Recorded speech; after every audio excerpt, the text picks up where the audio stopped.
너희도 아는 바와 같이 하나님께서 나사렛 예수로 큰 권능과 기사와 표적을 너희 가운데에서 베푸사 너희 앞에서 그를 증언하셨느니라. 그가 하나님께서 정하신 뜻과 미리 하신 대로 내준 바 되었거늘 너희가 법 없는 자들의 손을 빌려 못 박아 죽였으나 하나님께서 그를 사망의 고통에서 풀어 살리셨으니 이는 그가 사망에 매여 있을 수 없었습니다. 이 예수를 하나님이 살리신지라 우리가 다 이 일의 증인이로다. 군종 목사로 지내면서 가장 의미 있지만 동시에 가장 진땀을 빼는 교육 시간이 있습니다.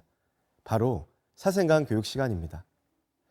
군대에 성직자가 있는 것은 전시 상황에 생과 사의 갈림길에 있는 장병들을 위로하고 일으키며 혹시 전사에 있다면 그들의 숭고한 죽음을 다루기 위함입니다. 참호 속에 무신론자는 없다는 말은 군종장교의 존재 목적을 분명히 합니다. 그런데 왜 죽음과 삶을 다루는 교육이 어려울까요? 지금의 세대는 전쟁과 죽음을 경험한 세대가 아니기 때문입니다. 무사 전역을 해도 아쉬울 판에 와닿지도 않는 죽음 이야기인가? 집중과 이목을 끌어내는 것이 여간 어려운 일이 아닙니다. 그런데 간혹 호기심 가득한 눈으로 교육에 집중하는 몇몇 이들이 있습니다.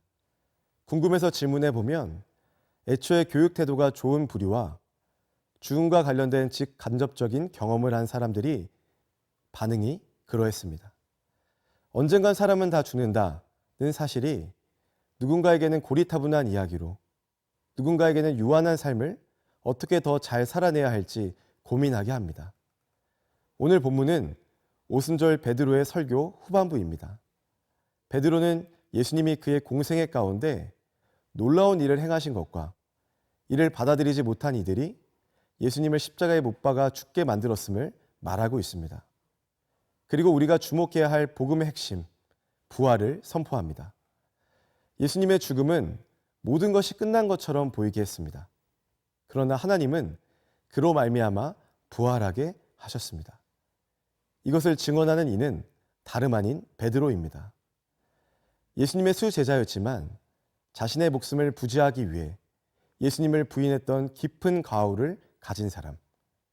그런 베드로가 더 이상 두려움 없이 지금은 눈앞에도 없는 예수님을 어떻게 담대하게 전하는 사람이 될 수 있었을까요? 그것은 부활입니다. 아무리 열심히 살아도 모든 것을 한순간에 앗아가는 극복할 수 없는 한계.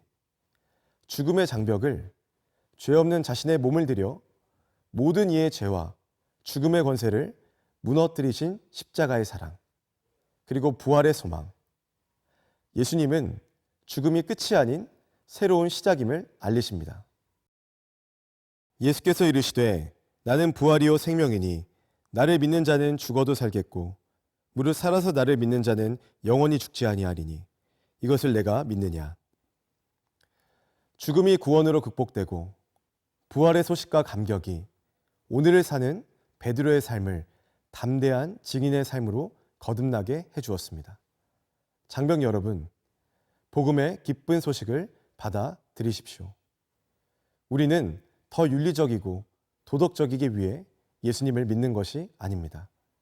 기도 응답, 편안한 삶을 약속받기 위해 예수님을 믿는 것이 아닙니다.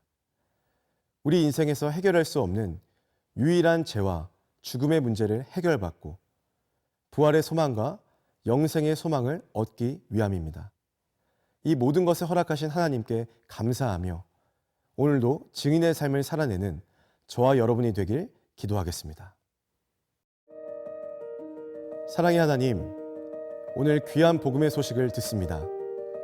우리 스스로 해결할 수 없는 죄와 죽음의 문제를 해결하시기 위해 예수님께서 법 없는 자들의 손에 의해 십자가에 못 박혀 죽으셨습니다.